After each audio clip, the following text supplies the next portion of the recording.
In this video, the next thing we're going to do is create a whole project using Altium Designer. First, we'll start by creating the project. So here we are in the Altium Designer interface. As you can notice, our workspace is already right here.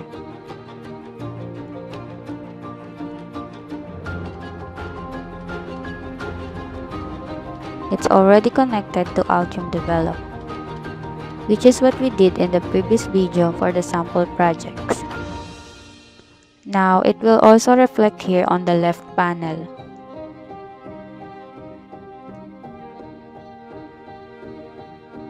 To create a project, let's start by going to File, then New, then Project.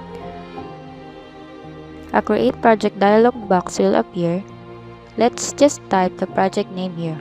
For our sample project, we'll use ESP32.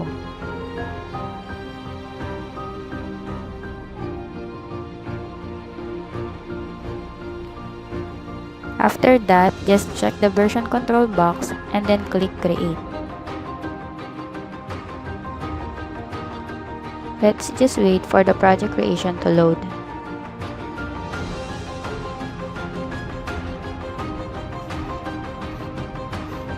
And then there you go. As you can see, it has now appeared on the left panel. The file extension for PCB project is .brjpcb. Next, we're going to create a library. Just click on File again, New Library. Once our Workspace library appears, let's go back to File,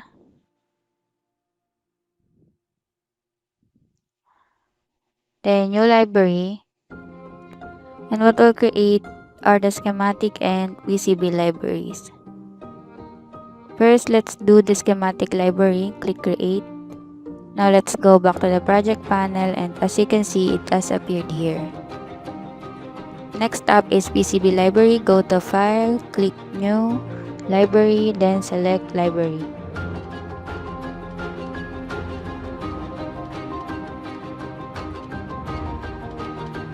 Go to File, type as our option. From there, click PCB library, then click Create. Now we have the PCB library as well, and it is showing up in the tabs at the top. If we look over at the project panel, the PCB library is there too. You'll notice it says Save to Server here.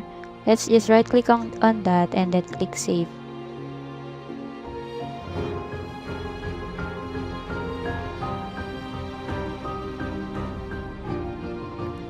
Now it's going to prompt us to save the two libraries we just created. Let's name this one ESP32 as well, just to keep things organized. Then click Save. Then Save goes to Schematic library.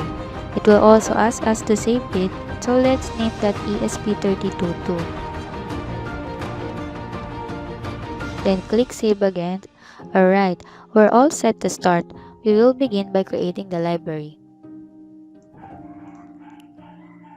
So this is the actual schematic that we're going to build. This is the ESP32 S3 Mini with USB-C. So over here we can see the circuit for USB connector 1 and connector 2. We'll be using 2 connector for this. We also have USB to UART, a power LEDs, the headers, 5 volts to 3 volts regulator, and the ESP32 module itself.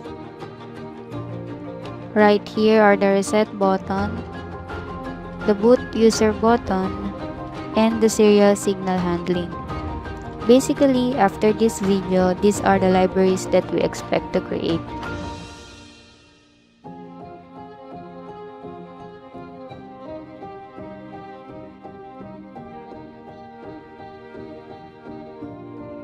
Now let's try creating a library component.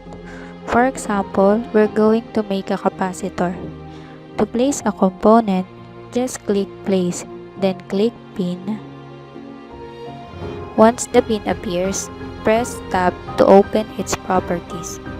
Let's change the designator to 1 and the name to 1. Then just click this button right here. There you go, the pin will automatically appear. Just press the space bar to rotate it.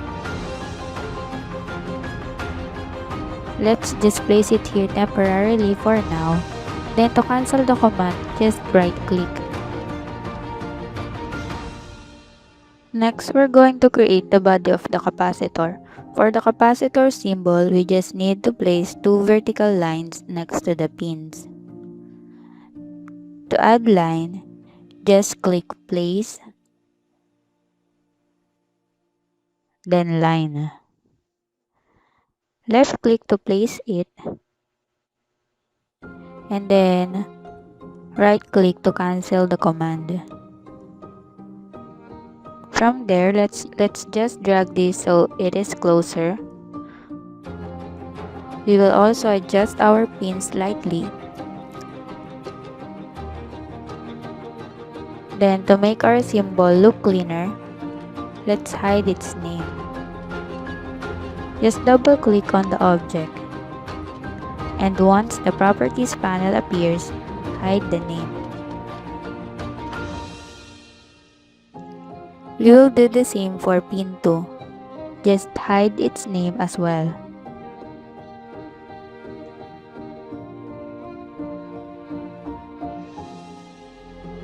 Now let's try changing the color of the lines we added to the symbol so it looks more standard in the schematic.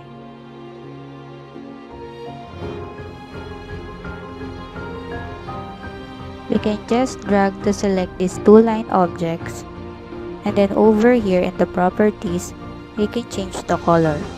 Let's just click that, and let's say we want to make it blue. To complete the symbol we just made, we also need to set up its parameters. To do that, let's head over to the schematic library panel right here. You'll see the component we created, which is currently named component_1 by default. We're going to change that. Let's just double click it to bring up its properties so we can edit it here. Since we need a 100 nanofarad capacitor for our project, let's also add 50 volts so we have a voltage rating designation. For the designator, the standard for a capacitor is C, followed by a question mark. This ensures that when we reuse it in the schematic, it will automatically number how many capacitors are being used. For the comment, we can just copy and paste this and match it with our design item ID.